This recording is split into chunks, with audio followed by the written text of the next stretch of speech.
তো আজকের ক্লাস শুরু করা যাক। তো আজকের ক্লাসে আমরা এই মাদ্রাসা 2024 9-10 সেকশানের যে রিমেনিং কোশ্চেনগুলো আছে তার সলিউশন নিয়ে আলোচনা করব। তো দেখো আজকের ফার্স্ট কোশ্চেন নাম্বার 76। তো একদম ইজি কোশ্চেন দিয়েছে, বুঝতে পারছো। এটাও এইচএস সেকশানের মানে ক্লাস 12-এর ছেলে মেয়ে যে কেউ করতে পারবে অঙ্কটা। এফ অফ এক্স যদি এত হয় তাহলে 2 into F of x minus F of 2x কত হবে। তাহলে এখানে যদি একটু খেয়াল করে দেখো যে আমাদের এফ অফ এক্স যদি এটা হয় তাহলে এই এফ অফ এই 2x কী হবে, দ্যাট ইজ আমরা জাস্ট এক্সের জায়গায় 2x রিপ্লেস করব, বা তুমি এভাবেও করতে পারো। খেয়াল করে দেখো, ওইভাবে না করে তুমি এটাকে এক্সপ্যান্ডিং করে নাও, ঠিক আছে। তাহলে কী হবে, এটা 4 মাইনাস 2x, তাহলে কী দাঁড়াচ্ছে, তাহলে 2 ইন্টু এফ অফ এক্স মানে কত 4 মাইনাস 2x মাইনাস, এবার আমি এক্সের জায়গায় যদি 2x পুট করি তাহলে কী হবে, তাহলে 4 মাইনাস এই 2 ইন্টু এক্সের জায়গায় আমরা 2x পুট করে দিলাম, তাহলে কি আসছে এখান থেকে 8 মাইনাস 4x, এখানে মাইনাস 4 মাইনাস মাইনাসে প্লাস এই 4x, তাহলে এই প্লাস 4x মাইনাস 4x কেটে গেল, আর এখানে 8 থেকে 4 বাদ গেলে আমার চলে আসছে কি না 4, তাহলে অবশ্যই অপশান বি। এবারে অনেকেই অঙ্কটা ভুল করবে যদি তাড়াহুড়ো করতে গিয়ে এইটা তৈরি করতে গিয়ে কি করবে যে 2 ইন্টু এফ অফ এক্স তার মানে 2 ইন্টু এটা হচ্ছে, এবং অবশ্যই ভুল করে কি করবে এই 2টাকে ডিটারমিনেন্টের মধ্যে ঢুকিয়ে দেবে। তাহলে এটা কিন্তু মারাত্মক ভুল, কারণ তোমরা সবসময় জানো ডিটারমিনেন্ট প্রপার্টি কী হবে, তুমি এখান থেকে উল্টে যদি বার করো তাহলে সেই ক্ষেত্রে কিন্তু ও 2 হয়ে বার হবে না, ও অ্যাকচুয়ালি বেরোবে কত না প্রত্যেকটা রো থেকে 2 কমন না 4 হয়ে বেরোবে, তাহলে মিললো কি, অ্যাকচুয়ালি মিললো না। তাই ভুল হয়ে ডিটারমিনেন্ট প্রপার্টি অনুযায়ী এটা কিন্তু তখন ভুল হয়ে যাবে। তাই বুদ্ধিমানের কাজ হচ্ছে এফএক্সকে আগে এক্সপ্যান্ড, ডিটারমিনেন্টকে এক্সপ্যান্ড করে নাও, ব্যাস। তাহলে তোমার কাছে অঙ্কটা এখন কি দাঁড়ালো, এফ অফ এক্স যদি 4 মাইনাস 2x হয় তাহলে এই ভ্যালুটা কত, তাই ডিটারমিনেন্টকে তুমি ভুলে যাও তখন। তো দেখো নেক্সট কোশ্চেন দেখো বলছে অপটিমাল সলিউশন, অর্থাৎ x1 x2 সেই ভ্যালুর যার জন্য এটা ম্যাক্সিমাম ভ্যালু হবে অবজেক্টিভ ফাংশনটা, সেটাকে আমরা বলি অপটিমাল সলিউশন। তাহলে তার আগে আমাদের এটাকে, যেহেতু এটা 2 ভেরিয়েবল কেস, তাই আমরা এটা গ্রাফিক্যাল এতে করব। জানি এটা লেস ইকুয়াল টু 0 কি না, টাইপিং এটাও একটা এরর কি না, আমিও টাইপ করতে ভুল করেছিলাম যাই না। এটা 100% গেটার ইকুয়াল টু 0 হবে, তো আমি গেটার ইকুয়াল টু 0 নিয়ে এগোচ্ছি। অরিজিনাল কোশ্চেনে কী ছিল একটু দেখতে হবে, যে এটা তো গেটার ইকুয়াল টু 0 হওয়া উচিত। যাই হোক, x1 প্লাস x2, কারণ অপটিমাল সলিউশন আমরা জানি যে ফান্ডামেন্টাল থিওরেম অফ এলপিপি কি বলছে, অপটিমাল সলিউশন যদি এক্সিস্ট করে তাহলে সেটা অ্যাটেইন করবে কি at least one basic feasible solution. আর ফিজিবল সলিউশনে বুঝতে পারছো যে কম্পোনেন্টগুলো কখনোই নেগেটিভ হয় না, গেটার ইকুয়াল টু 0 হয় ফিজিবল সলিউশন। তো এখানে যদি আমি লেস ইকুয়াল টু 0 বলে দিই তাহলে সেই ক্ষেত্রেই তো আমি সঙ্গে সঙ্গে এটাকে রিজেক্ট করে দেবো। তো সুতরাং এটাকে আমি গেটার ইকুয়াল টু 0 ধরে নিয়ে এগোচ্ছি। অরিজিনাল কী আছে কোশ্চেনটা দেখতে হবে, টাইপ করতে গিয়ে হয়তো এরর হতে পারে। তো দেখো এখানে যে x1 প্লাস x2, তাহলে এটাকে ইন্টারসেট ফর্মে নিয়ে আসো, তাহলে x1/3 plus x2/3 less equal to 1, আর এটাকেও যদি 15 দিয়ে ভাগ করি দুদিকে তাহলে x1/5 plus x2/5 গেটার equal to 1। এবারে এটাকে আমি প্লট করার চেষ্টা করি, দেখি কোনো কমন রিজিয়ান ফার্স্ট কোয়াড্রেন্টে পাই কি না। তাহলে 3 3, তো আমরা সবাই জানি গ্রাফিক্যাল কীভাবে রিপ্রেজেন্ট করতে হয়। এখানে একটা 3 পাচ্ছি, একই রকমভাবে এই জায়গাটা আমি 3 পাচ্ছি, তাই লাইনটাকে আমরা ড্র করে দিলাম। এবং এই রিজিয়নটা কোন দিকে, যেহেতু এখানে অরিজিন স্যাটিসফাই করছি কি, তাহলে x1-এর জায়গায় আর x2-এর জায়গায় 0 বসালে 0 লেস দ্যান 1, এবং অবশ্যই এটা ট্রু কেস, তার মানে এর মুভমেন্টটা কোন দিকে থাকবে, অরিজিন যেদিকে আছে অর্থাৎ অরিজিনের দিকে, এইটা আসছে এর মুভমেন্ট এইরকমভাবে। আচ্ছা, এবার দেখা যাক পরের যে লাইনটা অর্থাৎ 5, তার মানে আমি এই জায়গাটা একটা পাচ্ছি 5, ঠিক একই রকমভাবে 5 এখানে, অবশ্যই বোঝাই যাচ্ছে যে এটা প্যারালাল রিপ্রেজেন্ট করবে, কারণ x1 x2 কোফিশিয়েন্ট প্যারালাল, তাই তাহলে এইটা। এবং এখানে খেয়াল করে দেখো অরিজিন বসালে 0 গ্রেটার দ্যান 15, তার মানে ফলস, তার মানে অরিজিন যেদিকে আছে সেদিকে তার মুভমেন্ট নেই, তার উল্টো দিকে মুভমেন্ট রয়েছে। দ্যাট ইজ এখানে দেখতে পাচ্ছ যে কোনো কমন রিজিয়ান নেই, অর্থাৎ এমন কোনো x1 x2 পেয়ার নেই যেটা দুটো ইকুয়েশনকে একসঙ্গে স্যাটিসফাই করবে ডেফিনেটলি। তাহলে অবশ্যই তাহলে আমরা এখান থেকে বলতে পারছি কি যে there is no common feasible, কোনো রিজিয়ানই নেই, ফিজিবল তো দূরের কথা, ফিজিবল রিজিয়ান। সো অবশ্যই অপটিমাল সলিউশন, যেহেতু কোশ্চেনে অপটিমাল সলিউশনকে ফোকাস করেছে, অপটিমাল সলিউশন আমি বলতে পারছি কি ডাজ নট এক্সিস্ট, তাহলে অবশ্যই অপশান ডি। তো দেখো নেক্সট দেখতে পাচ্ছ একটা ক্যানোনিক্যাল ফর্মের উপরে একটা অঙ্ক দিয়েছে, বলছে এটার কি হয়েছে না, অনেকেই কিন্তু এই ভুলটা করেছে, আমি দেখলাম সার্কেল করে দিয়েছে, কারণ এক্স স্কয়ার ওয়াই স্কয়ারের কোএফিসিয়েন্ট সেম, কিন্তু আমরা জানি সার্কেলের ইকুয়েশনে কোনো এক্স ওয়াই টার্ম থাকে না, তো সুতরাং কিন্তু এটা জীবনে কিন্তু সার্কেল হবে না। তাহলে এই তিনটের মধ্যে দুটোর মধ্যে বা নাও হতে পারে, সেটা দেখতে হবে প্রপার চেক করে। তাই আমরা কি করছি, সব কটাকে লেফট হ্যান্ড সাইডে নিয়ে আসছি।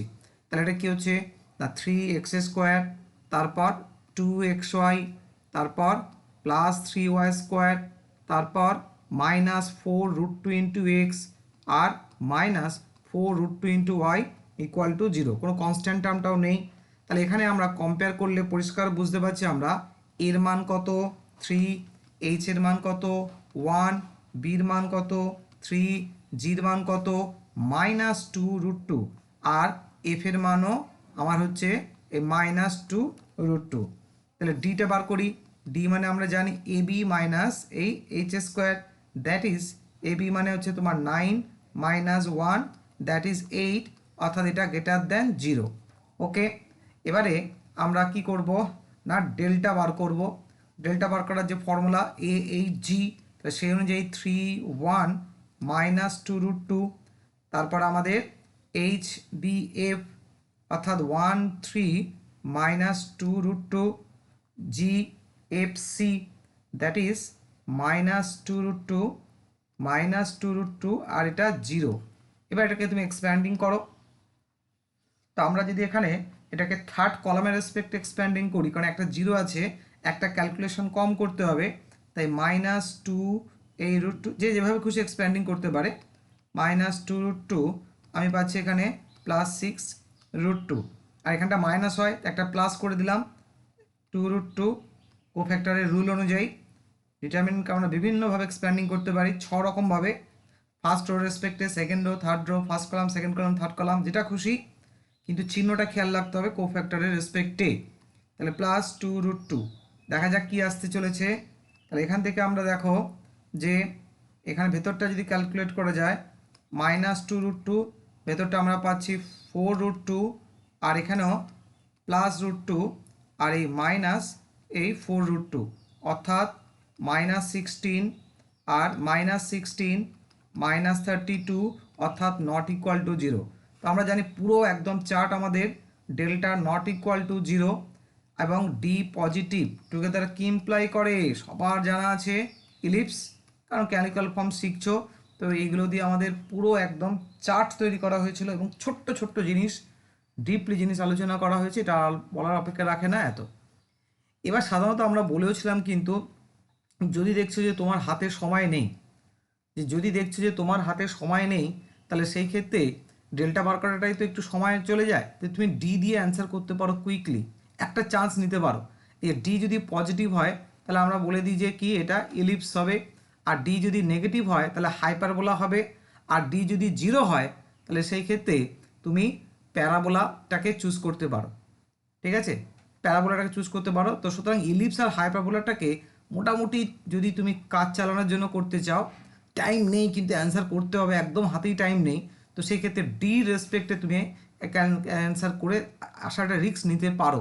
দেখো কেউ যদি সেই ট্রিক্সটা যদি ইউজ করতে ডি গ্রেটার দ্যান 0 এবং ইলিপস অপশান রয়েছে, তো এটা ঠিক মেরে আসতে পারো, 50-50 সম্ভাবনা, কারণ ডেল্টা কনফার্মেশন দেবে। তো টাইম আমি বলেছিলাম যদি টাইম একদম দেখতে পাচ্ছ হাতে নেই, সেই ক্ষেত্রে তুমি এই ট্রিক্সটা ইউজ করতে পারতে। তো দেখতে পাচ্ছি এখানে আমরা 3 ডাইমেনশনাল জিওমেট্রি থেকে একটা কোশ্চেন দিয়েছে, বলছে আমাদের একটা প্লেনের ইকুয়েশন বার করতে হবে which bisect the line joining the point এত অ্যান্ড এত অ্যাট রাইট অ্যাঙ্গেলস। তাহলে পরিষ্কার আমরা এ ধরনের অঙ্ক প্রচুর করা হয়েছে, প্রচুর। এটাকে আমরা যদি প্লেন মনে করি, রিকোয়ার্ড প্লেন, তাহলে ছবিটা আঁকার চেষ্টা করছি। এ একটা পয়েন্ট এ মনে করছি, এটা 1 2 3, আর মনে করছি প্লেনের দু সাইডে রয়েছে। ঠিক আছে, বোঝার সুবিধার জন্য ছবি প্রপার ছবি আঁকার দরকারই নেই। তাহলে এই যে লাইন আমি যদি এবার ড্র করি তাহলে একটা লাইন সেগমেন্ট পাবো আমি। এই যে লাইন সেগমেন্টটা কী হচ্ছে না এই প্লেনটা দিয়ে বাইসেক্ট হচ্ছে, অর্থাৎ যদি এ থেকে বি এই ডিস্টেন্সটা যদি 2D হয় তার মানে এই ডিস্টেন্সটা ডি, এই ডিস্টেন্সটা ডি, এটার মানে বাইসেক্ট মানে সমান দুভাগে ভাগ করছে। এবং তার সঙ্গে আরেকটা জিনিস যোগ করে দিয়েছে রাইট অ্যাঙ্গেল, তার মানে এটা অ্যাকচুয়ালি কী হচ্ছে প্লেনের সঙ্গে কি পারপেন্ডিকুলার, অর্থাৎ এটা নর্মাল। কারণ আমরা জানি যে একটা প্লেনের সঙ্গে পারপেন্ডিকুলার যে কোনো লাইনকেই আমরা নর্মাল হিসেবে ট্রিট করতে পারি, কারণ আমরা জানি একটা প্লেনের ইনফাইনাইট নাম্বার অফ নর্মাল রয়েছে। Any line which is perpendicular to a plane is known as normal to the plane. তার মানে আমাদের এই প্লেনের ইকুয়েশনটা বার করতে গেলে নর্মাল পেয়ে গেছি, এবং ভালো করে দেখো প্লেনের উপর এই পয়েন্টটাও পেয়ে যাব, কারণ এদের মিডিল পয়েন্টটা বার করলেই হয়ে যাবে। এটা পুরো মিডিল পয়েন্ট এ আর বি। তাহলে কী হচ্ছে 1 আর 3 যোগ করো 4, 2 দিয়ে ভাগ করো 2, 2 আর 4 6, 2 দিয়ে ভাগ করো 3, 5 আর 3 8, তাহলে 2 3 4 হচ্ছে এদের মিডিল পয়েন্ট। তাহলে আমরা কি লিখতে চাচ্ছি একটু যদি আমরা ডিটেলসে লিখে দিই, তাহলে দেখো লেখার দরকার নেই, তবুও খাতা যখন নোট তৈরি করতে বলেছি পুরো ডিটেলস লিখে লিখে করবে। To get equation of plane, প্লেনের ইকুয়েশন বার করার জন্য আমাদের কি দেখতে পাচ্ছি না ডেফিনেটলি কোশ্চেনে যে ডেটা অনুযায়ী আমরা লিখতে পারি যে it is sufficient, it is sufficient to know, কি কি জানতে হবে না টু নো একটা পয়েন্ট জানলেই হবে, তাই না, to know one point on the plane, এই প্লেনের উপরে একটা পয়েন্ট জানলেই হবে, আর কি অ্যান্ড ডিরেকশান রেশিও অবশ্যই of normal to the plane. তাহলে আমরা তাই কিন্তু সেইভাবেই কিন্তু অঙ্কটাকে সেট করেছে, আর আমরা সেইভাবে এটাকে খুঁজেও নিলাম। তাহলে এবারে আমাদের ডেটা অ্যাভেলেবেল, তাহলে ডিরেকশান রেশিও বার করে ফেলি। Direction ratio of normal to the required plane, তাহলে কী হচ্ছে ইজ, আমরা কি জানি যে দুটো পয়েন্টের কোঅর্ডিনেট একটার যদি x1 y1 z1 আর x2 y2 z2 হয়, তাহলে সেই লাইনের সেই দুটো পয়েন্ট দিয়ে যুক্ত করলে যে লাইন পাবো তার ডিরেকশান রেশিও কী হয় x1 minus x2, y1 minus y2 আর z1 মাইনাস z2, সেভাবে। তাহলে আমরা এখানে এটাকে লিখতে পাচ্ছি। তাহলে কী হচ্ছে direction ratio of the normal হচ্ছে টু প্লেন, সেটা কি অবশ্যই আমি লিখতে পারি ইজ ডিরেকশান রেশিও কি অফ দ্য লাইন, কারণ এখানে লাইনটা ওই লাইনটাই জয়নিং দ্য গিভেন পয়েন্টস, সেটা কি হচ্ছে তাহলে ওই যে x1 মাইনাস x2 সেই নিয়ম অনুযায়ী x2 মাইনাস ওই y1 মাইনাস y2 আর ওই z1 minus z2, that is আমি পাচ্ছি কত 2 2 2, বা তুমি আরও ছোটো করতে পারো 1 1 1, এটাই হচ্ছে আমার ডিরেকশান রেশিও।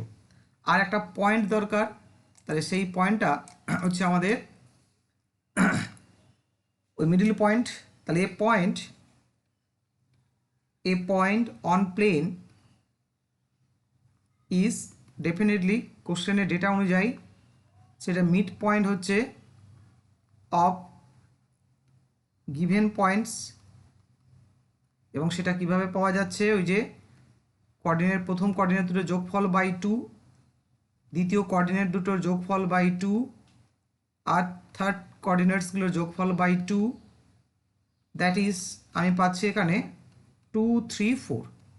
তাহলে কী হয়ে গেল, তাহলে এবারে equation of the plane is, তাহলে এ আমাদের ফর্মুলা ছিল যদি আমি ডিরেকশান রেশিও আর একটা পয়েন্ট যদি জানি 1 পয়েন্ট ফর্ম, খেয়াল রেখো থিওরিতে সব বলা হয়েছিল 1 পয়েন্ট 2 পয়েন্ট 3 পয়েন্ট 4 পয়েন্ট সব বলা হয়েছিল।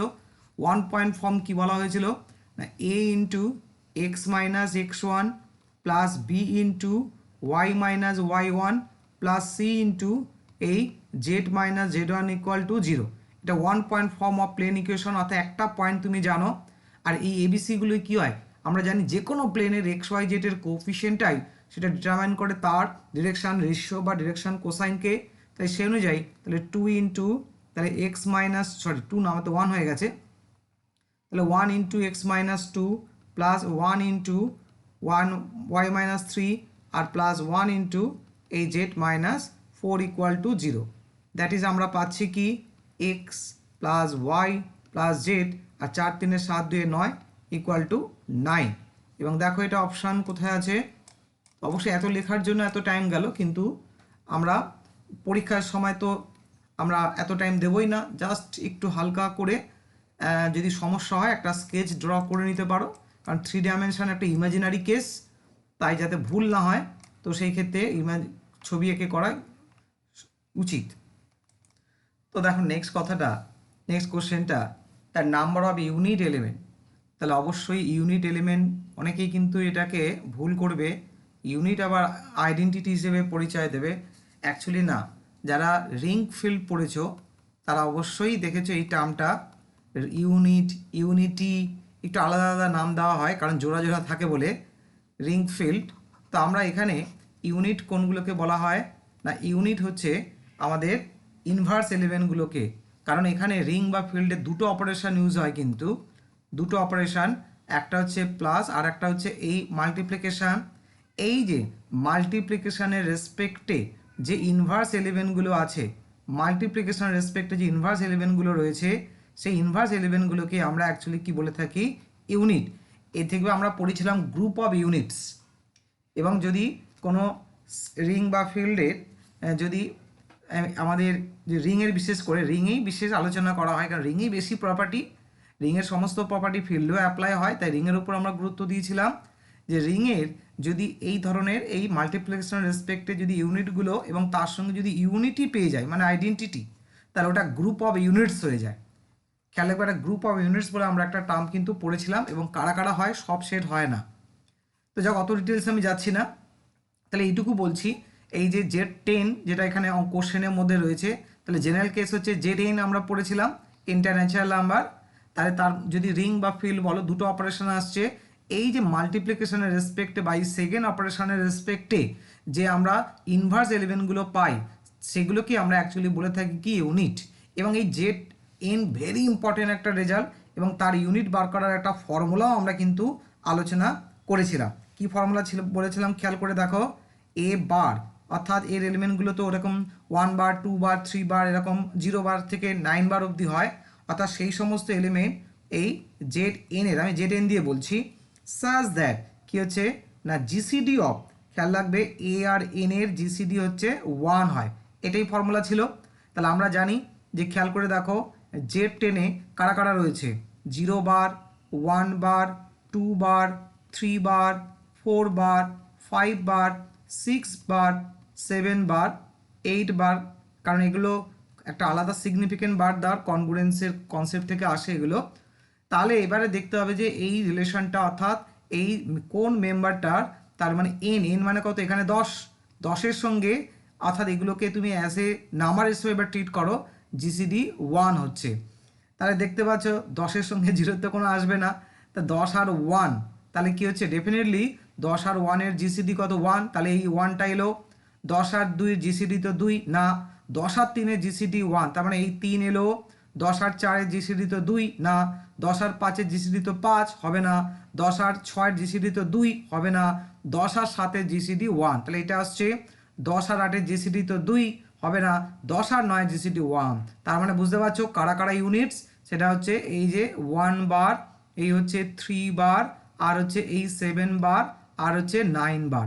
এবং ভালো করে খেয়াল করে দেখো এই 1 কিন্তু ইউনিটি মানে কি, যে এই মাল্টিপ্লিকেশনের রেসপেক্টে যে আইডেন্টিটি এলিমেন্ট হিসেবে কাজ করে, তাই যেহেতু এখানে এই গ্রুপ অফ ইউনিটির মধ্যে আইডেন্টিটি এলিমেন্টও রয়েছে ডটের, তাই এটা একটা গ্রুপ ফর্ম করে থিওরি অনুযায়ী, এটা একটা গ্রুপ, তাই এই গ্রুপটার নাম বলা হয় গ্রুপ অফ ইউনিটস। এই যে ইউনিটস, যা আমাদের এখানে মেন যেটা বলেছে কতগুলো ইউনিট এলিমেন্ট রয়েছে Z10 এর, অবশ্যই দেখতে পেলে অপশান 4, এবং যদি চাইতো যে ইউনিটসগুলো কারা কারা, তা সেটাও আমরা আইডেন্টিফাই করতে পারতাম। ক্লিয়ার? তো দেখো নেক্সট কোশ্চেন, তো এটা আমাদের এনভেলপ, এবং দেখবে আমাদের ডিফারেন্সিয়াল ক্যালকুলাসে আমাদের শেষ চ্যাপ্টারই ছিল কিন্তু এনভেলপ, সেখানে 1 প্যারামিটার 2 প্যারামিটার এবং বিভিন্ন ধরনের কোশ্চেন করা হচ্ছে, এবং এই কোশ্চেনটা তো আমাদের কাছে জল ভাত, এত ভ্যারাইটিস কোশ্চেন আমরা করিয়েছি, তো এই কোশ্চেনটাও আমাদের নোটে রয়েছে, তাই না, a b equal to c square, a plus b equal to c, a square plus b square equal to c square, a to the power n plus b to the power n c to the power n. দেখবে different type of এরকম এই প্যারামিটারগুলোর মধ্যে connection দিয়ে অঙ্ক করা হয়েছে। তো সুতরাং এটা আমাদের কাছে জলভাত। তাহলে এনভেলপ বার করতে বলছে যেখানে দুটো প্যারামিটার কানেক্টেড বাই এত। তো আমি বলেছিলাম যে আমাদের সিলেবাসে হয় একটা প্যারামিটার দিয়ে থাকবে বা দুটো প্যারামিটার, আর যদি দুটো প্যারামিটার দিয়ে থাকে তাহলে দুটো প্যারামিটারের মধ্যে একটা কানেকশান দিয়ে দেবে, এবং সেই কানেকশানগুলো এই টাইপেরই হয় সাধারণত, যোগ দিয়ে বা গুণ দিয়ে হয়। তাহলে সি হচ্ছে কি কনস্ট্যান্ট, অর্থাৎ সি এখানে প্যারামিটার নয়। এবার আমরা বলেছিলাম যে যদি তুমি পারো যে টু প্যারামিটারকে ওয়ান প্যারামিটারে কনভার্ট করতে, তাহলে কিন্তু অঙ্কটা অনেকটাই কিন্তু খাটনি কম হবে। কারণ টু প্যারামিটার করলে তুমি এই যে 3-4 রকমভাবে করা যায়, টু প্যারামিটার হলে 3-4 রকমভাবে করা যায়। যে ইকুয়েশনটা দিয়েছে তাকে পার্শিয়ালি ডিফারেন্সিয়েট করতে হবে টি রেসপেক্টে। খেয়াল করে দেখো, আমরা অন্য একটা ভেরিয়েবল ধরেছিলাম, এ এবং বি, এই প্যারামিটারগুলো টির ফাংশন, এবং দ্বিতীয়টাকেও করতে হবে, করে কম্পেয়ার করে আবার সেখান থেকে অ্যাডজাস্ট করে এলিমিনেশন করে আমাদের করতে হয়। কিন্তু আমি ওয়ান প্যারামিটার যদি ভাবি এবং দেখতে পাচ্ছি a b equal to c square, আমি কিন্তু এখানে এটাকে এই ইকুয়েশন বা বিটাকে এই ইকুয়েশনের মধ্যে বসিয়ে বিটাকে কিন্তু বা এটাকে কিন্তু আমি এলিমিনেট করে দিতে পারছি। তাই a b equal to c square equal to, আমি এখানে b equal to c square by a. এবার আমাদের ওই যে এক্স বাই এ ওই সমীকরণে যদি বসিয়ে দিই তাহলে কী হবে দেখো, তাহলে আমার একটা প্যারামিটার আমি নিয়ে চলে এলাম। এবং একটা প্যারামিটার নিয়ে এলে শুধু হবে না, একটা জিনিসও খেয়াল করতে হবে যে সেটা যে কোয়াড্রেটিক হবে কিনা। কারণ কোয়াড্রেটিক হলে আমরা ডিসক্রিমিনেন্ট জিরো করে করতে পারি, কেন হয়, কী কারণে হয়, সমস্ত ব্যাখ্যা কিন্তু আমরা থিওরিতে আলোচনা করার সময় করেছি। যে ওয়াই স্কোয়ার এবং এটা সাজালে দেখো minus c square into a, এই plus x c square equal to zero. তাহলে এখানে এই প্যারামিটার, এবং দেখতে পাবো যে প্যারামিটারটা কি কোয়াড্রেটিক ফর্মে রয়েছে, তার মানে আমরা এখানে তার এনভেলপ বার করতে গেলে শুধু ডিসক্রিমিনেন্টটাকে জিরো করলেই চলে আসবে। তাহলে ডিসক্রিমিনেন্ট মানে তুমি দেখতে পাচ্ছ এখানে বি স্কোয়ার, তার মানে এখানে এই যে মাইনাস সি স্কোয়ারের whole square, b square minus 4, a বলতে এখানে ওয়াই, সি বলতে এক্স ইকুয়াল টু জিরো। তার মানে এখান থেকে আমরা পেয়ে যাচ্ছি কত না, আমাদের ওইখানে একটা আমাদের 4a, আচ্ছা আচ্ছা আচ্ছা, এস c square equal to zero, একটা সি স্কোয়ার কেটে দিতে পারছি না, ইয়েস। তাহলে c square minus 4xy equal to জিরো। এবার অপশানে যেভাবে সাজিয়েছে, তাহলে xy equal to c square by 4। তা কতক্ষণ সময় লাগলো?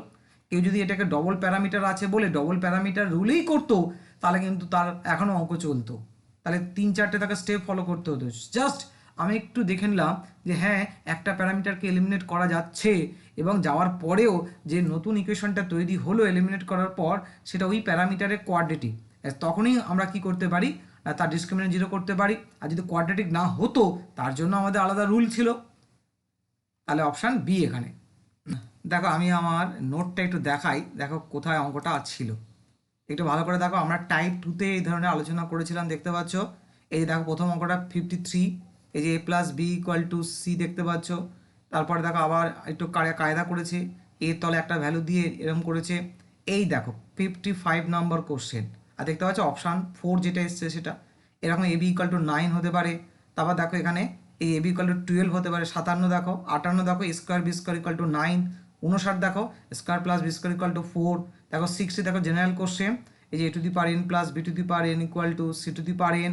এখানে বিভিন্ন ধরনের দেখো ক্যাটাগরির অঙ্ক কিন্তু আমরা করেছিলাম একদম ডবল প্যারামিটারের উপর। এতগুলো আরও অনেক অঙ্ক আমাদের কিন্তু ছিল। তো অবশ্যই এগুলো খুবই ইজি আমাদের এতগুলো অঙ্ক করার পর।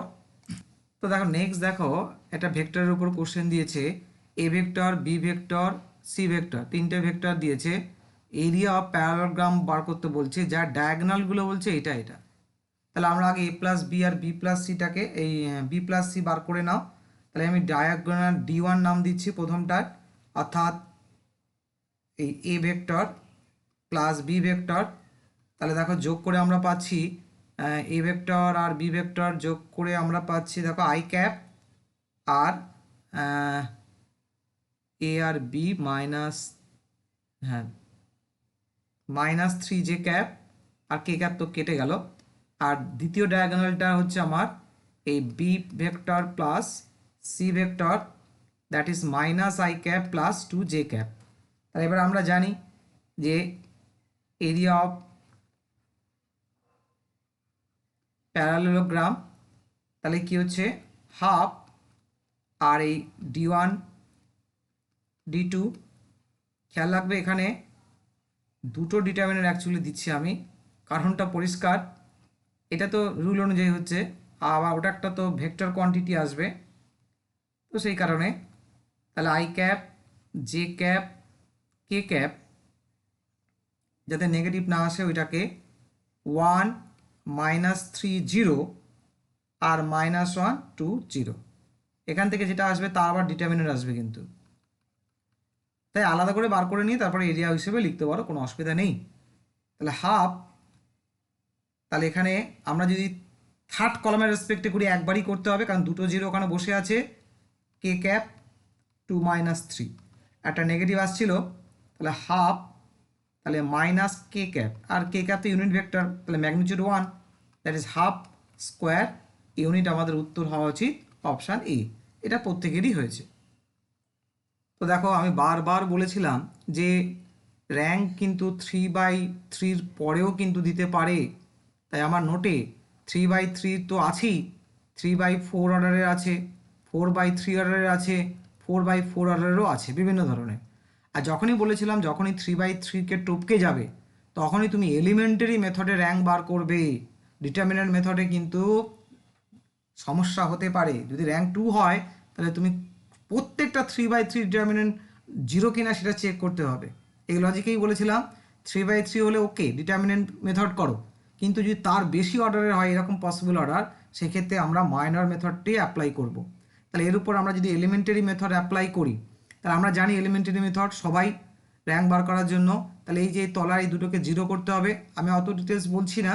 তাহলে এখানে কী হবে এলিমেন্টারি মেথড, তাহলে তিনটে এলিমেন্টারি মেথড থাকে, তার মধ্যে দিয়েই ক্যালকুলেশন আমাদের করতে হয়, অনলি 3টে এলিমেন্টারি প্রসেস রয়েছে কিন্তু, তাহলে তার মধ্যে এটা R3 - 3 R1। ওকে, দেখো কি হচ্ছে, ফার্স্ট রো আমার স্টপ একই আছে, সেকেন্ড রো তাকে এই অপারেশনের জন্য আসছে 0066, এটা তো কিছু করা হয়নি কারণ জিরো করেই দিয়েছে, আর এটাও দেখো ক্যালকুলেশন করে 0033। তার মানে এবার আমাদের কি করতে হবে, সেকেন্ড রোয়ে দেখতে পাচ্ছ এই যে দুটো 6 আছে বাই চান্স, তাহলে আমরা দুটো 6কে এক করার জন্য আমাদের যা 3 টাইপ অফ এলিমেন্টারি মেথডের মধ্যে একটা আছে, যে কোনো পার্টিকুলার তুমি রোকে তুমি কী করতে, 3টে এলিমেন্টারি মেথড কী কী, একটা হচ্ছে কোনো একটা রোকে নন জিরো স্কেলার দিয়ে গুণ করে অন্য একটা রোয়ের সঙ্গে যোগ বা বিয়োগ করতে পারো, যেটা প্রথম স্টেজে আমরা করেছি দেখলাম। দ্বিতীয় এলিমেন্টারি মেথড কী ছিল, যে কোনো দুটো রো তুমি ইন্টারচেঞ্জ করতে পারো। আর 3 নম্বর বলেছিলাম কি না, কোনো একটা পার্টিকুলার রোকে তুমি কোনো নন জিরো স্কেলার দিয়ে গুণ করতে পারো। তাই আমরা এটা, আর এর বাইরে কিন্তু কিছু নেই। তাই আমরা কি করছি, সেকেন্ড রোকে তাহলে 1/6 দিয়ে গুণ করছি, তাহলে ফার্স্ট রো আমাদের হচ্ছে এবারে 1 2 1 0, হ্যাঁ সেকেন্ড রো তাহলে 0 0 1 1 হয়ে গেল এর জন্য, আর 0 0 5 8। এবারে কেউ চাইতো ফোর্থ রোটাও করতে পারতো, কিন্তু ফোর্থ রো এর সেরকম ফাংশন নেই, কারণ এইটার এই 1টাকে তো আমরা টার্গেট করেছি, তাই এইটাকে 1 করার জন্য 6 দিয়ে ভাগ করেছি অ্যাকচুয়ালি। এবার কি করতে হবে, এই 1-এর তলায় যে আমার দুটো এ আছে ডেটা, এগুলোকে জিরো করতে হবে। রুল যা ইক্লন ম্যাট্রিক্সের যে রুল সেই ফর্মেই ফলো করছি আমরা, প্রত্যেকেই জানা উচিত। R3 - 5 R2, আর হচ্ছে আমার এখানে এই R4 - 3 R2। তাহলে কি হচ্ছে, ফার্স্ট রো কিচ্ছু করার নেই, সেকেন্ড রো কিচ্ছু করার নেই, থার্ড রো চেঞ্জ হবে ওই জায়গাটায়। তাহলে দেখতে পাচ্ছ 0 0 এই জায়গাটা 3 হয়ে গেল, আর 0 0 0 0 হয়ে গেল। তার মানে ব্যাপারটা কি, আর তো প্রসেস নেই, কারণ থার্ড রোয়ের দেখতে পাচ্ছ এই যে আমাদের নিয়ম কি, প্রথম রোয়ের যে নন জিরো এলিমেন্ট তার তলায় সবাই জিরো, ওকে। সেকেন্ড রোয়ের যে ফার্স্ট নন জিরো এলিমেন্ট এটা তার তলায় সবাই জিরো, ওকে। থার্ড রোয়ের নন জিরো এলিমেন্ট তার তলায় জিরো, মানে একদম আমাদের প্রপার একদম ইক্লন ফর্মে চলে এসছে। তাহলে এবার দেখো number of non zero row কত, তাহলে আমরা যদি এটার নাম দিই এই ম্যাট্রিক্সটার বি, তাহলে আমরা দেখতে পাচ্ছি কি যে বি হ্যাজ কি 3 নন জিরো রো। তাহলে সো র্যাঙ্ক অফ বি হচ্ছে 3। আর এই এলিমেন্টারি মেথডে কি হয়, এই অরিজিনাল ম্যাট্রিক্স আর এই ম্যাট্রিক্সটা কি হয়, ইকুইভ্যালেন্ট হয়। ইকুইভ্যালেন্ট মানে তাদের র্যাঙ্ক সেম হয়, সেটাই আমরা, তো এই কারণেই আমরা বির র্যাঙ্ক যেহেতু 3, কারণ তার মধ্যে 3টে নন জিরোরও দেখতে পাচ্ছ, তাই এটা ইমপ্লাই করছে কি না আমাদের এই rank of the given matrix is also 3। তাহলে এইভাবেই খুব সহজেই দেখো কটা লাইন লাগলো, আমি এত কথা বললাম বলে হয়তো এত সময় লাগলো, কিন্তু তুমি যদি পরীক্ষা করতে 30 সেকেন্ডের বেশি কিন্তু ম্যাক্সিমাম লাগা উচিত ছিল, কারণ একটা জিরো আমার এখানে করেই দিয়েছে 1 নম্বর, 2 নম্বর এখানে একটা 1 করে দিয়েছে, এবং পুরো ক্যালকুলেশনে সব ইন্টিজার এসছে, কোনো ফ্র্যাকশন আসেনি। ফ্র্যাকশন এলে হয়তো একটু সময় একটু লাগতে পারতো, তো অবশ্যই অপশান সি। দেখো নেক্সট একটা কোশ্চেন আমরা প্রবাবিলিটির উপর দেখতে পেলাম। In a relay race there are 5 team A, B, C, D, E. What is the probability that A, B, C finish first, second and third? তা ওকে, তাহলে আমরা আগে প্রথমে দেখে নিই যে আমাদের কতগুলো কেস হতে পারে, স্যাম্পল পয়েন্ট হতে পারে একটা এই 5 জনের রিলে রেসে। তার মানে 5টা পজিশান মনে করো, ঠিক আছে, এগুলো পজিশান, ঠিক আছে। তাহলে 1 2 3 4 5, তাহলে কী হবে 5টা পজিশান, তাহলে আমরা কত রকমভাবে ফিল আপ করতে পারি, তাহলে ফ্যাক্টরিয়াল 5 ওয়েতে, তাই না। তাহলে যখন এই পজিশানটা এসছে, তাহলে 5 জনের মধ্যে যে কোনো একজন, মানে 5C1 রয়েছে, তাহলে 5 জনের মধ্যে যে কোনো একটা ফিল আপ হবে, এটা কী হবে 4, এটা কি দ্বিতীয় পজিশানটা কী হবে 3, এটা কী হবে 2 1, তার মানে ফ্যাক্টরিয়াল 5। তার মানে 120খানা কেস হচ্ছে পসিবিলিটি, অর্থাৎ স্যাম্পল পয়েন্টের মধ্যে এরকম তুমি যদি র্যাঙ্ক করো ABCDE কে নিয়ে এই 5টা পজিশানে, তাহলে তুমি এরকম 120খানা রকমভাবে তুমি তার র্যাঙ্ক পজিশান করতে পারো। এইবার ফেভারেবল কেস কি, ফেভারেবল কেস কি, what is the probability that ABC finish first. তাহলে আমি এবারে ফেভারেবল কেসটা দেখি, তাহলে আবার পজিশানগুলো দেখি 1 2 3 4 5, ঠিক আছে। তাই আমি মনে করছি এটা আমার ফার্স্ট পজিশান, ওকে, এটা আমার সেকেন্ড পজিশান, এটা থার্ড পজিশান। তাহলে কি বলছে ফার্স্ট পজিশানে কাকে বসাতে বলছে আমাদের, না আমাদের A কে বসাতে বলছে, বসালাম। সেকেন্ড পজিশানে কে হয়েছে, না B। থার্ড পজিশানে কে হয়েছে, C। তার মানে এটা ফিক্সড হয়ে গেল, তাই না। তাহলে এই যে দুটো পজিশান, তাই দুটো পজিশান তাহলে আমি কত রকমভাবে ফিল আপ করতে পারি, পরিষ্কার রকমভাবে দেখতে পাচ্ছি 2 রকমভাবে। তাহলে আমার বাকি রয়েছে কি EF, হয় 4th আর 5th, তো মনে করো 4th E হতে পারে, F হতে পারে, আর একটা কিসকে ই হতে পারে 4th F হতে পারে, আর E 5th হতে পারে।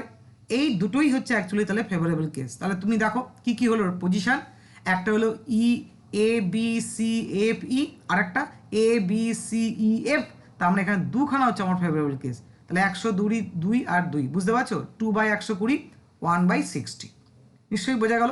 আর এই ধরনের অঙ্ক ভুরি করা হয়েছে মিসলেনিয়াস পার্টে, দেখবে মিসলেনিয়াসে 350টা কোশ্চেন ছিল প্রবাবিলিটি মিসলেনিয়াস পার্টে। তাহলে এই ধরনের আমরা ছবি এঁকে ড্র করে এই ধরনের বা এই টাইপের অঙ্ক বহু করা হয়েছে এইভাবে, এই অ্যাপ্রোচে। তাই একটু আমরা লিখে দিই, একটু লিখে যদি করি, অ্যাস দেয়ার আর, পরীক্ষা তো লিখবো না, শুধু বুঝবো, কিন্তু 2 নম্বরের কথা ভেবে আমাদের ক্লিয়ার করে রাখতে হবে খাতায় যখন নোট করবে। আর আমি প্রত্যেকটা অঙ্ক এইভাবে অনলাইনে এইভাবে কষে দেখিয়েছি। অ্যাজ দেয়ার আর 5 পজিশনস, তাহলে শো পারমুটেশন কম্বিনেশন নিয়ম অনুযায়ী total number of ways are factorial 5, where A, B, C, D and E finish করছে ইন দ্য রেস, রেসটাকে যারা ফিনিশ করলো। এইবার বলছি কি ফেভারেবল কেসটা, when A, B and C finish first, second and third respectively, তাহলে there are only factorial 2, ওই দুটো পজিশন ছিল না, ওই দুটো তো 3টে পজিশন তো ফিক্স ছিল, places where D and E ওই র্যাঙ্কগুলো নিতে পারে, can finish in the race. তাহলে তারপর রিকোয়ার্ড প্রবাবিলিটি আমাদের কি হচ্ছে factorial 2 আর বাই factorial 5, তার মানে 2/5 120, দ্যাট ইজ 1/60। তো দেখো নেক্সট দেখো, অবশ্যই এটাকে আমি অ্যাজ এ থিওরিটিক্যাল কোশ্চেন হিসেবেই দেখি, কারণ স্কোয়ার ইকুয়াল টু এ, এই ধরনের এলিমেন্ট কারা, এই ধরনের এলিমেন্টগুলো একটা ডেফিনেশন রয়েছে, যারা এই স্কোয়ার ইকুয়াল টু একে ফলো করে তাদের আইডেম্পটেন্ট এলিমেন্ট বলা হয়। এবং এই ধরনের অঙ্ক খুব ইন্টারেস্টিং অঙ্ক রয়েছে রিং অ্যান্ড ফিল্ডে। রিং অ্যান্ড ফিল্ডে গ্রুপে হচ্ছে কি আইডেন্টিটি এলিমেন্টই হচ্ছে একমাত্র আইডেম্পটেন্ট এলিমেন্ট হয়, কিন্তু রিং বা ফিল্ডে কিন্তু একাধিক হতে পারে, এবং সেই ক্ষেত্রে আইডেম্পটেন্ট এলিমেন্ট কার আছে এবং তার একটা আলাদা আলাদা ফর্মুলা রয়েছে আলাদা আলাদা ইয়েতে। তো আমরা ডিটেলস আলোচনা করেছিলাম আইডেম্পটেন্ট, নীলপটেন্ট, দেখবে এগুলো আমরা কিভাবে বার করতে হয়, কার কোথায় ফর্মুলা রয়েছে, বিশেষ করে জেডএন এর একটা খুব গুরুত্বপূর্ণ ভূমিকা হয় এই ধরনের অঙ্কগুলোতে।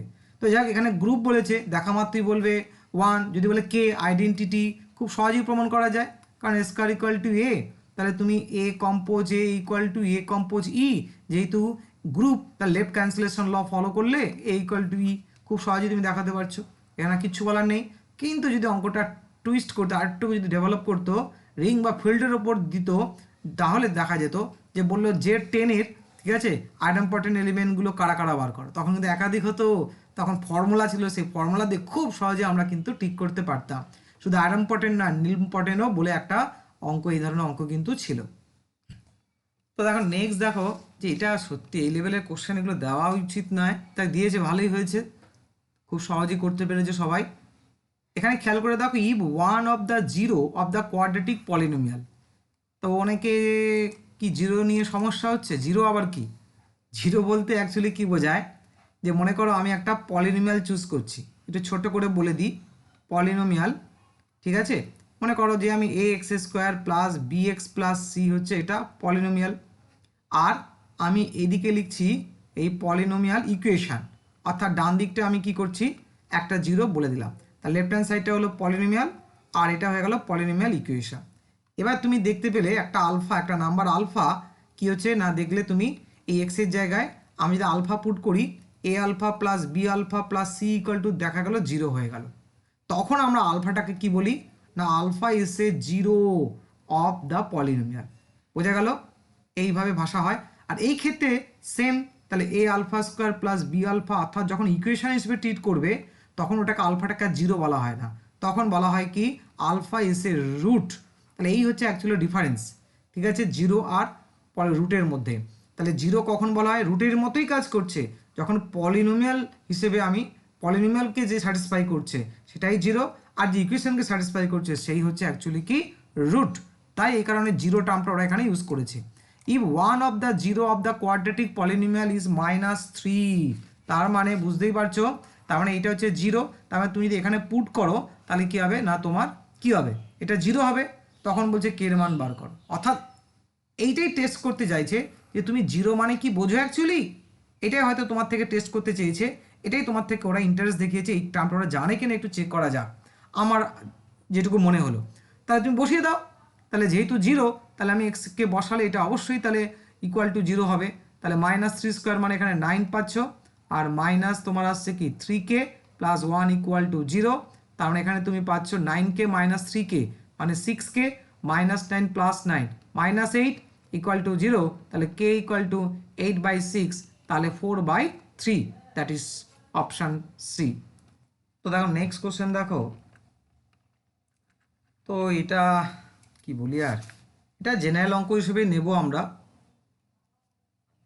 তো দেখতে পাচ্ছি x plus y equal to 5 দেওয়া আছে, আর x cube plus y cube equal to 22, তাহলে এর ভ্যালুটা বার করতে হবে, এবং অ্যাপ্রক্সিমেট ভ্যালু বলেছে, তাহলে পুরো একদম নিচু ক্লাসের অ্যালজেব্রার কোশ্চেন।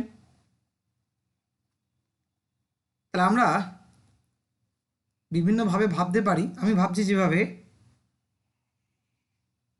যে এটা থেকে যদি স্টার্ট করি 22 equal to x cube plus y cube, তাহলে আমি লিখতে পারি এটা এক্স প্লাস ওয়াই, যেহেতু এক্স প্লাস ওয়াইয়ের মান দেওয়া আছে, মান নির্ণয়ের যে অঙ্ক করতাম আমরা, x square plus y square minus x y, তাহলে এক্স প্লাস ওয়াইয়ের ভ্যালু তো 5। আবার দেখো এইটাকে আমি এভাবে করতে পারি, x plus y whole square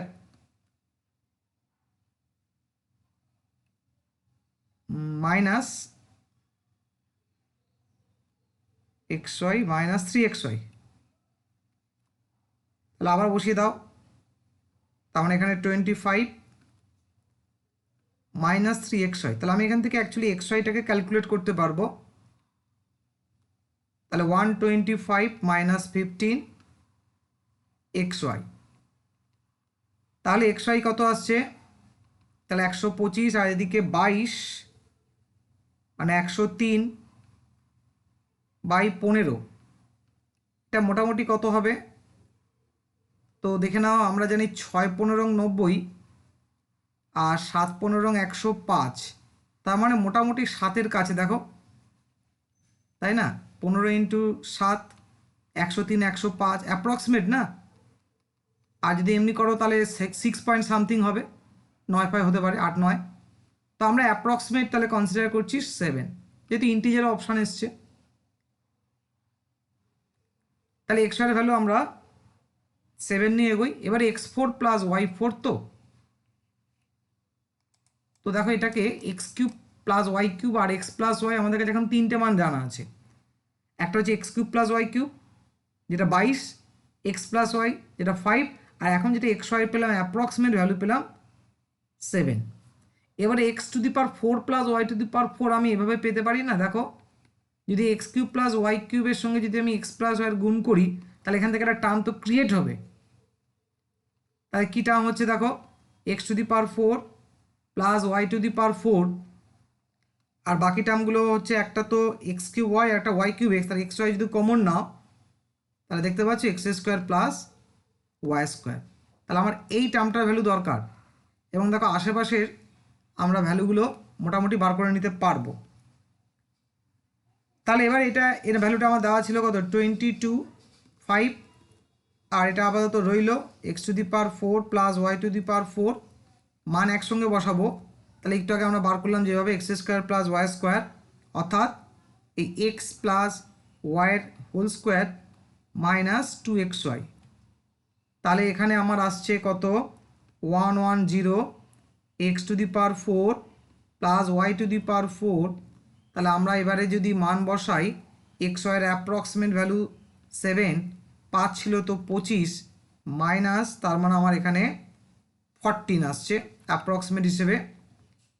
তাহলে এবারে x to the power 4 plus y to the power 4, তাহলে ইকুয়াল টু আমার এই 110 আর মাইনাস 7 ইন্টু, তাহলে এখানে আমি পাচ্ছি কত? 11, তাই তো? হ্যাঁ, তাহলে এখানে হচ্ছে 110 মাইনাস 77, অর্থাৎ তাহলে এখানে পাচ্ছি আমরা 33, এবং আশেপাশে হওয়া উচিত 33 বা 34 বা ও একদম এটাই চলে এসছে। যাক, এটাই আমার অ্যান্সার। যদি তোমার 34 বা 35ও হতো বা 31ও হতো, তো আমরা 33কে নিতাম, কারণ 44 অনেক দূরে রয়েছে, এ দূরে তো অনেক দূরে। তো দেখো নেক্সট, দেখো এখানে বলছে x square plus y square equal to যদি 1 হয়, তাহলে এর ম্যাক্সিমাম ভ্যালু কত হবে? তো অবশ্যই অঙ্কটা আমরা একটু দেখতে পাচ্ছ ভালো করে, এই যে কন্ডিশনটা x square plus y square equal to 1, তাহলে কোন ট্রিগোনোমেট্রিক্যাল টার্ম এটাকে স্যাটিসফাই করে বলো তো? অবশ্যই আমি যদি x equal two sine theta put করি আর ওয়াই ইকুয়াল টু যদি কস থিটা পুট করি, তাহলে অবশ্যই তাহলে এটাকে স্যাটিসফাই করছে, তাই আমি এইভাবে এটাকে ট্রিট করতেই পারি। তাহলে এখন এই এক্সপ্রেশনটা তাহলে কি আসছে? তাহলে এক্স স্কোয়ার, তার মানে আমার আসছে সাইন স্কোয়ার থিটা, তারপর প্লাস, তাহলে এখানে 4 ইন্টু, তাহলে দেখো sine theta into cos theta, আবার মাইনাস কস স্কোয়ার থিটা, এই এলো। তাহলে এখানে আমার এই 4 সাইন থিটা কস থিটা, মানে একটা যদি 2 নিয়ে নিই, তাহলে 2 সাইন থিটা কস থিটা মানে কি? তাহলে সাইন 2 থিটা, তাহলে 2 ইন্টু আমি এখানে লিখতে পাচ্ছি সাইন 2 থিটা, আর আমরা জানি cos square theta minus sine square theta কী হয় না, আমাদের কস 2 থিটা, তো একটা মাইনাস কমন যদি নিই, তাহলে কস 2 থিটা। তাহলে এখন অঙ্কটা এই স্টেজে আমার দাঁড়ালো।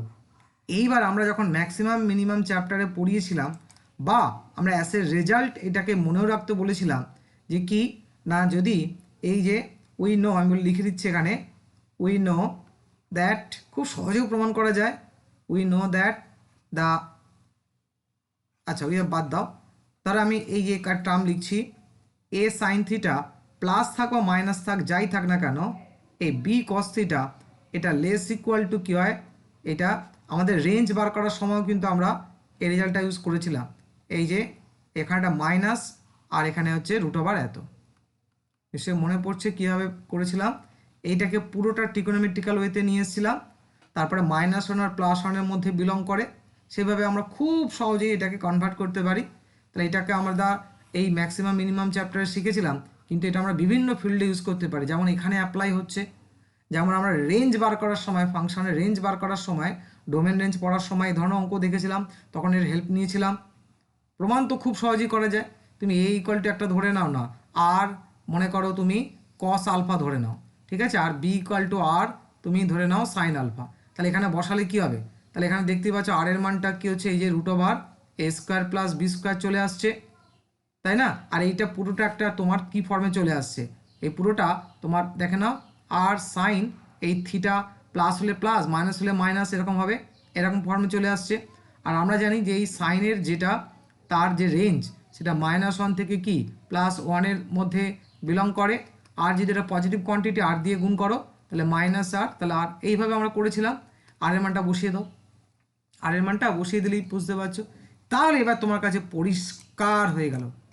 তাহলে দেখতে পাচ্ছ, তাহলে আমরা এখান থেকে কি বলতে পারছি, এখান থেকে আমরা বলতে পারছি তাহলে এখানে 2 আর ওখানে -1, তার মানে √5 হচ্ছে না, তার মানে এই পুরো ভ্যালুটা -√5 less equal to 2 sin 2 theta minus এই cos 2 theta less equal to √5। যদি বলতো ম্যাক্সিমাম ভ্যালু √5 আর যদি বলে মিনিমাম ভ্যালু বলবে -√5, তাহলে এখানে ম্যাক্সিমাম ভ্যালু চেয়েছে, দ্যাট ইজ অপশান ডি। তাহলে এই যে জিনিসটা আমরা শিখেছিলাম কোনো একটা জায়গায়, এই টার্মটা কোনো একটা থিওরিতে থেকে আমরা শিখেছিলাম, কোনো একটা অঙ্ক হয়তো সলভ করতে গিয়ে দেখেছিলাম, যেটা আমি বললাম ম্যাক্সিমাম মিনিমাম চ্যাপ্টারে আমরা এটা দেখেছিলাম, সেটাকে আমরা ডোমেন রেঞ্জ ইউজ করেছি। এবং সেক্ষেত্রে দেখো এখানেও ম্যাক্সিমাম চেয়েছে, কিন্তু একটু ঘুরিয়ে চেয়েছে, সরাসরি ওটা বলেনি। তো এই টার্মটা দেখি, রিলেশনটা দেখি আমরা ঠিক করতে পেরেছিলাম। তো দেখো নেক্সট কোশ্চেন দেখো, the rank of a skew symmetric matrix is, অবশ্যই এটা একটা থিওরিটিক্যাল রেজাল্ট, আমরা জানি ক্যান নট বি 1, এবং আমরা অ্যাসের রেজাল্টও বলেছিলাম ওটা কি ইভেন বলেছিলাম, তাই না? সেই অনুযায়ী তাহলে মানে এখানে 2 হতে পারে, 4 হতে পারে, 1 হবে না, ক্যান নট বি 1 এটাই আসছে। কেন বলেছিলাম, এখানে অ্যাকচুয়ালি ভালো করে কোশ্চেনটা যদি দেওয়া হলে ভালো হতো, the rank of A actually non zero skew symmetric matrix. কারণ আমরা বলেছিলাম নাল ম্যাট্রিক্সটা কিন্তু এমন একটা ম্যাট্রিক্স যেটা স্কিউ সিমেট্রিক এবং সিমেট্রিক। তা নাল ম্যাট্রিক্সের র্যাঙ্ক তো তোমার 0 হয়, তাহলে এখানে অ্যাকচুয়ালি নন জিরো স্কিউ সিমেট্রিক ম্যাট্রিক্সের র্যাঙ্ক কখনোই 1 হয় না, দিলে বেটার হতো। কেন বলছি, কারণ দেখো যদি একটা স্কিউ সিমেট্রিক ম্যাট্রিক্স যদি নন জিরো হয়, নন জিরো অবস্থা, এটা সাধারণত, এটা তো স্পেশাল কেস অ্যাকচুয়ালি নাল, এমনি সাধারণত স্কিউ সিমেট্রিক ম্যাট্রিক্স বলতে জেনারেলি আমরা নন জিরো স্কিউ সিমেট্রিক ম্যাট্রিক্সকেই বলি, ঠিক আছে, কারণ এটা একটা স্পেশাল কেস জিরোটা। এবার যদি ভালো করে দেখো, আমরা একটা এক্সাম্পল নিচ্ছি, আমরা তো জানি স্কিউ সিমেট্রিক ম্যাট্রিক্সের এই প্রিন্সিপাল ডায়াগোনাল এলিমেন্টগুলো 0 হয়। এখানে যদি 2 থাকে তো এখানে -2, এখানে যদি -3 থাকে তো এখানে 3, আর এখানে যদি 4 থাকে তো এখানে -4 হয়। তাহলে যত অর্ডারই হোক না কেন, যত অর্ডারই হোক না কেন, তাহলে সেটা স্কোয়ার ম্যাট্রিক্স হবে, আর এরকম ধরনের একটা প্যাটার্ন ফলো করে। তার মানে ব্যাপারটা কি, তার মানে যদি এই এলিমেন্টগুলোর মধ্যে, নন ডায়াগোনাল এলিমেন্টগুলোর মধ্যে যদি কোনো এক জায়গায় এ থাকে, তাহলে ঠিক তার অপোজিট পজিশনে কি থাকবে, -এ। মনে করো এই জায়গাটায়, ঠিক আছে, এ আর -এ, তাহলে এরা দুজনে মিলে একটা কিন্তু 2x2 অর্ডারের একটা সাব ম্যাট্রিক্স তৈরি করবে। তো অ্যাকচুয়ালি এরকমভাবে প্রশ্নটা থাকে যে show that the rank of a skew symmetric matrix can not be 1। তাহলে এবার ধরো যদি 1 হয়, আমরা একটা কন্ট্রাডিকশন দেখাতাম, যদি 1 হয় তাহলে কি হবে, তাহলে এভরি মাইনর অফ অর্ডার 2 তাহলে কি হবে, 0 হবে। তাহলে দেখো এটা এসে আমি অ্যান্সার তো পেয়ে গেছি, আমি জাস্ট ব্যাখ্যায় যাচ্ছি প্রমাণটা কীভাবে করা হয়। এটা একটা কন্ট্রাডিকশন দিয়ে করা হয় অ্যাকচুয়ালি। তাহলে if possible let a is a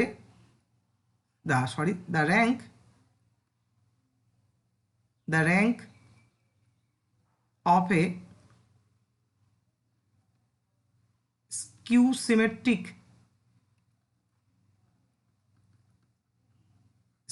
symmetric matrix B cannot be 1 ধরে নিলাম। তাহলে দেন সরি ম্যাট্রিক্স, ম্যাট্রিক্স, এই যে ভুল বললাম, of a skew symmetric matrix be one ধরে নিলাম। র্যাঙ্ক যদি 1 হয় তখন র্যাঙ্ক থিওরি কি বলছে, then every minor of order 2/2 is 0। এই কারণে তো কোনো নন জিরো মাইনর পায়নি বলেই তো র্যাঙ্কটা 1 হয়েছে। Every minor of order 2/2 is 0, বা every order of minor 2 or more than 2 is 0। আমি এখানে 2/2টাই নিচ্ছি। র্যাঙ্ক যেহেতু 1 ধরে নিলাম, তাহলে তার উপরের হায়ার অর্ডারের সমস্ত মাইনর কী হবে, সিঙ্গুলার হবে। ডেফিনেশন তাই বলছে অরিজিনাল ডেফিনেশনে। এইবার হচ্ছে এর কাজটা। তাহলে ইফ এ বি এ একটা নন জিরো এলিমেন্ট, কোন একটা নন জিরো এলিমেন্ট আছে in this skew symmetric matrix. এই কারণে বলেছিলাম এখানটায় নন জিরো স্কিউ সিমেট্রিক দিতে।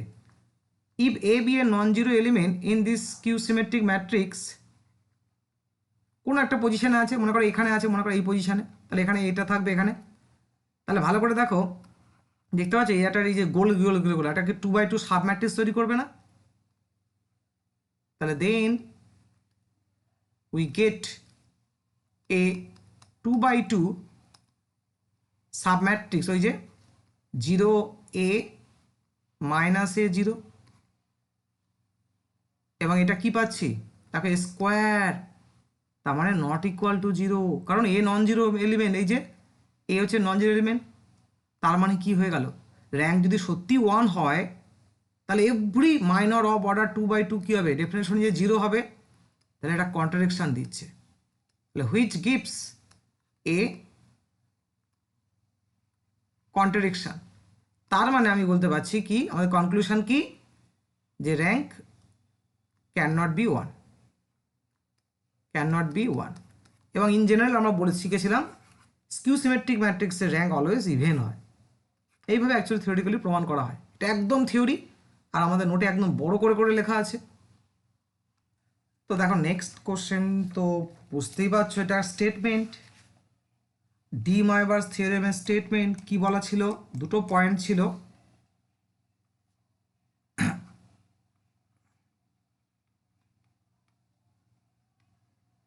ডি ময়বার্স থিওরেম কি বলছে, স্টেটমেন্টটাকে দুটো পার্টে আমরা ভাগ করেছিলাম। If n be integer, n যদি ইন্টিজার হয় সেটা পজিটিভ অর নেগেটিভ,